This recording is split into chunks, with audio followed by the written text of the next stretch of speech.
Hi అందరికి. 'Zebra' movie మొన్ననే release అయింది. మొన్న అంటే 22 నవంబర్ రోజు. సో, నేను నిన్ననే చూసా ఆ movie. So, acted by Satyadev ఇంకా Dhananjay. Directed by Eshwar Karthik. So, Eshwar కార్తిక్‌ది ప్రీవియస్ మూవీస్ అయితే మనకు తమిళ్‌లో అతను యాక్చువల్లీ తమిళ్ డైరెక్టర్. సో, అతను 'కీర్తి సురేష్' తోటి ఒక మూవీ డైరెక్ట్ చేశారు. మూవీ నేమ్ వచ్చేసి 'పెంగ్విన్'. 'పెంగ్విన్' మూవీ వచ్చేసి అమెజాన్ ప్రైమ్‌లో స్ట్రీమ్ అవుతుంది. మూవీ విషయానికొస్తే మూవీ అయితే చాలా బాగుంది. ఈ మూవీకి ఒకవేళ రేటింగ్ ఇవ్వాల్సి వస్తే నేను 5కి 4.5 ఇస్తా. మీకు in case highest movies like ఇప్పుడు నెట్ఫ్లిక్స్ వచ్చేసి మనీ హైయెస్ట్ మూవీస్ ఉంటాయి కదా. సో అటువంటి మూవీస్ ఒకవేళ మీకు అటువంటి థీమ్స్తో ఉన్న మూవీస్ మీకు ఇష్టమైతే ఈ మూవీ మీకు డెఫినెట్గా నచ్చుతుంది. మూవీ స్టార్టింగ్ పాయింట్ నుంచే మీకు స్టోరీ అనేది స్టార్ట్ అయిపోతుంది. మీకు స్టోరీలో వెళ్ళిపోతారు మీకు. అండ్ ప్రతి స్టార్టింగ్ నుంచి దానికి లైక్ సెటప్ చేస్తూ వెళ్తారు. ఎవ్రీ సీన్ వచ్చేసి సెటప్ చేస్తూనే ఉంటారు. దానికి మీకు సెకండ్ హాఫ్లో కావచ్చు, లాస్ట్లో కావచ్చు, దానికి పే ఆఫ్స్ ఉంటూనే ఉంటాయి ప్రతి సీన్కి. అది దీనికి ఇక్కడ సెటప్ క్రియేట్ చేస్తారు కదా, మళ్ళీ దీనికి పే ఆఫ్ ఎక్కడ ఇవ్వలేదు అనేది మీకు ఎక్కడా కనిపించదు. ప్రతి సీన్లో మీకు పే ఆఫ్స్ అనేది ఖచ్చితంగా ఇస్తారు. Very well directed movie. Like పెద్ద స్టోరీ ఏం కాదు, నార్మల్ స్టోరీ. హీరో అంటే లైక్ సత్యదేవ్ ఒక బ్యాంక్ ఎంప్లాయ్. బ్యాంక్లో అతనికి వచ్చిన ప్రాబ్లమ్ని అతను ఏ విధంగా సాల్వ్ చేశాడనేది మూవీ.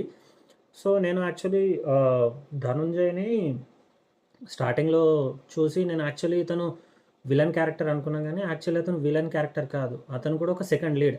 సత్యదేవ్ ఎలాగో ఫస్ట్ లీడో, సో అతను కూడా సెకండ్ లీడే. అతనే విలన్ క్యారెక్టర్ కాదు. విలన్ క్యారెక్టర్ ఇంకా వేరే పర్సన్ ఉంటారు.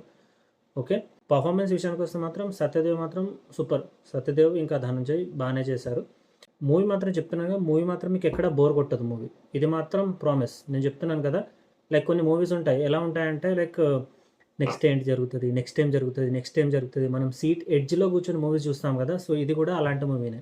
వల్ల కూడా మీరు బయటకని తెలడానికి ఉంటాయి, ఇంకా అరే తొందరగా మూవీ స్టార్ట్ చేస్తే బాగుండే, నెక్స్ట్ ఏం జరుగుతుందో చూడాలి అనుకుంటూ ఉంటుంది.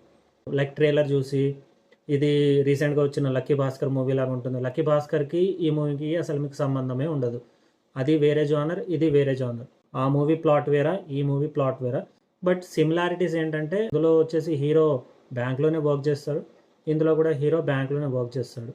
సో ఇంకా 5 పాయింట్స్ ఎక్కడ పోయాయంటే మేబీ లైక్ ధనంజయ్ గారికి ఒక ఫ్లాష్ బ్యాక్ ఉంటుంది, ఫ్లాష్ బ్యాక్లో సాంగ్ ఉంటుంది. మేబీ నాకు అది అన్వాంటెడ్ అనిపించింది. అది లైక్ పెట్టాల్సిన అవసరం లేదో అనిపించింది. బట్ ఓకే, ఇంకా మెయిన్ ఎస్పెషల్గా చెప్పాలంటే సత్య గారి కామెడీ మాత్రం సూపర్. లైక్ ఇప్పుడు రీసెంట్గా అతను వచ్చిన మూవీ మత్తు వదలరా కూడా అతని కామెడీ ఏ విధంగా అయితే మీరు ఎంజాయ్ చేస్తారో, ఈ మూవీలో కూడా మీరు డెఫినెట్గా అదే విధంగా సత్య గారి కామెడీని ఎంజాయ్ చేస్తారు.